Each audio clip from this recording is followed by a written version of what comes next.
વાવાઝોડાનું સંકટ ટળ્યું પણ તોફાની વરસાદનો ખતરો મંડરાઈ રહ્યો છે। ગુજરાતના કાંઠામાં ભારે પવન સાથે વરસાદની આગાહી કરવામાં આવી છે। દ્વારકાના દરિયામાં જોવા મળ્યો છે કરંટ, તો ગોમતી ઘાટ પર 15 થી 20 ફૂટ ઊંચા મોજા ઉછળ્યા છે। દ્વારકાના દરિયા ગોમતી ઘાટમાં કરંટ જોવા મળ્યો છે, તો ગોમતી ઘાટ પર ફાયરના જવાનો, સિક્યોરિટી ગાર્ડ તૈનાત કરવામાં આવ્યા છે। તો દ્વારકાના દ્રશ્યો સામે આવ્યા છે, જે દ્વારકાના કાંઠા વિસ્તારમાં કરંટ જોવા મળ્યો છે, તેમજ આસપાસ રહેનારા લોકોને પણ એલર્ટ કરી દેવામાં આવ્યા છે, તેમજ પ્રવાસીઓને પણ સાવચેત રહેવા માટે સૂચના આપી દેવામાં આવી છે। તો 20 ફૂટ જેટલા ઊંચા મોજા પણ ઉછળ્યા હતા।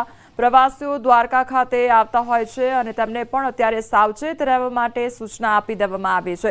એક તરફ વરસાદના એંધાણ વર્તાઈ રહ્યા છે, બીજી તરફ વાવાઝોડા માટેની જે સિસ્ટમ છે તે સક્રિય થયેલી જોવા મળી રહી છે અને દ્વારકાના દ્રશ્યો સામે આવ્યા છે કે જ્યાં દ્વારકામાં કાંઠામાં જે કરંટ છે તે જોવા મળ્યો છે અને 20 ફૂટ જેટલા ઊંચા મોજા ઉછળી રહ્યા છે, જેના કારણે લોકોને સાવચેતી રાખવા માટે પણ કહેવામાં આવ્યું છે।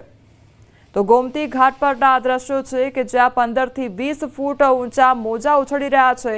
તો કાંઠામાં તેજ પવન સાથે ભારે વરસાદની આગાહી કરવામાં આવી છે। દ્વારકા વિસ્તારના આ દ્રશ્યો છે કે જ્યાં ગોમતી ઘાટ પર ઊંચા મોજા ઉછળી રહ્યા છે, જેના કારણે પ્રવાસીઓને પણ સાવચેત રહેવા માટે સૂચના આપવામાં આવી છે। આસપાસના જે ગ્રામ્ય વિસ્તારો છે ત્યાં આગળ પણ લોકોને એલર્ટ કરવામાં આવ્યા છે। બીજી તરફ